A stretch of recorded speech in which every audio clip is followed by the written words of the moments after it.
Bismillahirrahmanirrahim. Assalamualaikum warahmatullahi wabarakatuh. Alhamdulillahi rabbil alamin. Wassalatu wassalamu ala asyrafil anbiya'i wal mursalin sayyidina wa maulana Muhammadin wa ala alihi wa sahbihi wa man tabi'ahu ila yaumiddin. Orang yang paling mulia subuh ini bukan orang yang paling banyak hartanya, karena harta akan tinggal. Bukan yang paling tinggi jabatannya, karena jabatan akan berakhir. Yang paling mulia kata Nabi, Allahumma barik li ummati fi bukuriha. Orang yang paling awal bangunnya, maka dialah yang paling banyak dapat keberkahannya. Berkah itu diambil dari 3 huruf, ba, ra, kaf. Berkah diambil dari kata baraka yabruku, la yabruku ahadukum kama yabrukul ibilu. Janganlah kamu turun seperti turunnya onta ke tanah.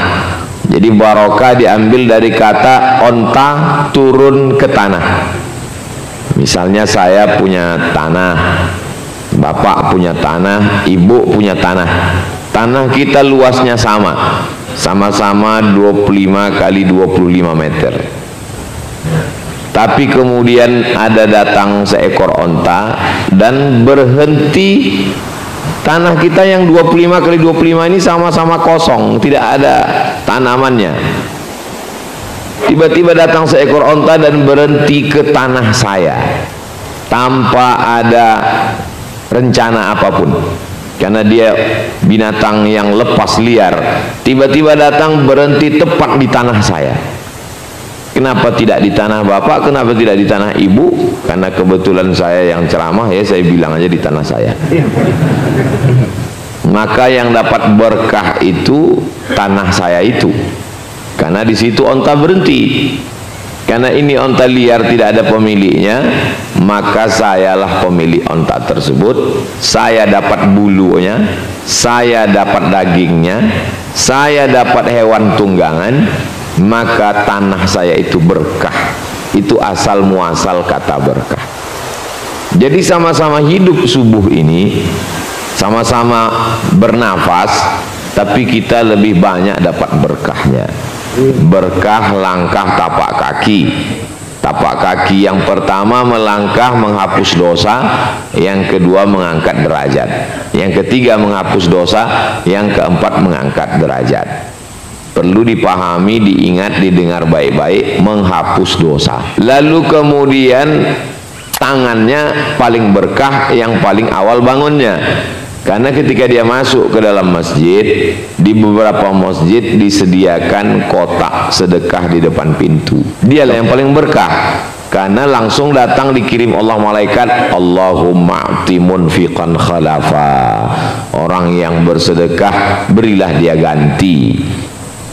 Dan dulu ada satu malaikat lagi yang dikirim Allah, berdoa juga, Allahumma a'ti mumsikan talafa. Siapa yang tak bersedekah, binasakanlah dia. Lalu kemudian keningnya paling berkah. Kenapa? Karena orang yang tidak ke masjid, yang masih tidur, keningnya belum memberikan bekas apa-apa ke tanah. Sedangkan orang yang sudah datang ke masjid, wa naktu ma qaddamu wa atharahum, kami tulis semua yang mereka lakukan, wa atharahum, bekas-bekas tapak kaki, bekas-bekas kening. Satu kali sujud di atas muka bumi Allah lebih baik daripada dunia dan seisinya, karena ada satu makhluk yang tidak mau bersujud sama sekali. Allah bertanya kepada dia, ma mana'aka alla tasjuda li adama idz amartuk, mengapa kamu tidak mau bersujud kepada Adam ketika aku perintahkan? Langsung dia menjawab, khalaqtani min nar, kau ciptakan aku dari api, wa khalaqtahu min tin, sedangkan dia kau ciptakan dari tanah. Ana khairum minhu, aku lebih baik daripada dia. Kalau bercerita tentang ilmu, tentu ilmu dia lebih banyak. Kenapa ilmu dia lebih banyak? Karena dia selevel dengan malaikat. Berarti ilmu malaikat sama dengan ilmu dia. Jadi kalau ada orang hari ini bangga dengan ilmunya, tapi tidak mau menempelkan keningnya ke lantai, berarti ini mereka ini masih satu mazhab, satu level dia.